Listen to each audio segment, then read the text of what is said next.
ንዑዳን አበው መነኮሳት፣ ክቡራን አበው ካህናት፣ የአድባራት አስተዳዳሪዎች፣ ሊቃውንተ ቤተ ክርስቲያን፣ በዚህ ቅዱስ ስፍራ የተሰበሰባችሁ የእግዚአብሔር ቤተሰቦች እንደምን አላችሁ? አሜን። አምላካችን ልዑል እግዚአብሔር ለዚህ ዕለት ስላደረሰን ስሙ ለዘላለም ይክበር ይመስገን። በተነበበልን የሕይወት ታሪክ ብንጨርሰው ደስ ባለኝ። ስለ ዘላለም ጥቅስ አልነግራችሁም። እርሱ ጥቅሱን ኖሮታል። ስለ ዘላለም አንነግራችሁም። እርሱ በእያንዳንዱ ኦርቶዶክሳዊ ልብ ውስጥ አለ። በእያንዳንዱ ኦርቶዶክሳዊ ጆሮዎች ውስጥ ድምፆቹ ያቃጭላሉ። ዘላለም በሕይወቱ በሞቱ ያስተማረን ሰው ነው። በዘላለም ወንጌል እንደከበረች ለዚህ ዕለት ደርሳለች።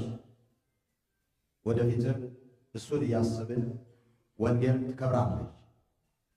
ወንጌላውያን በሕይወታቸውም በሞታቸውም ሲከብሩ በዘላለም ነው ያየሁት። በመጨረሻ እንኳን እጅግ የምደሰትበት ድምፅ ማጉያ በጨበጡ ዘፋኞችና በፖለቲከኞች የታጠረችው የመቃብር ስፍራችን ዛሬ መጽሐፍ ቅዱስና ወንጌል የጨበጠ ሐውልት ይቆምባታል ብዬ አስባለሁ። ልጆቻችን መቃብሮቻችንን ሲጎበኙ ወንጌሉን የጨበጠውንና ድምፅ ማጉያውን የያዘውን ሲያዩ ይሄ ማን ነው ብለው ሲጠይቁ በሕይወቱ በቃሉ ወንጌልን ያስተማረ ነው ብለን የምንመሰክርበት ሐውልት ይቆምለታል ለዘላለም። ለእርሱ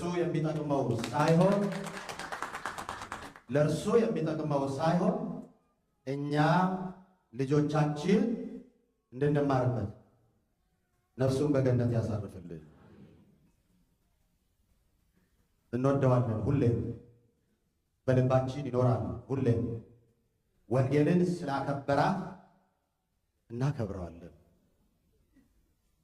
ወንጌልን ስላከበራት እናከብረዋለን። እኛንም እንደሱ እንዲህ በክብር ለመጓዝ ያብቃን።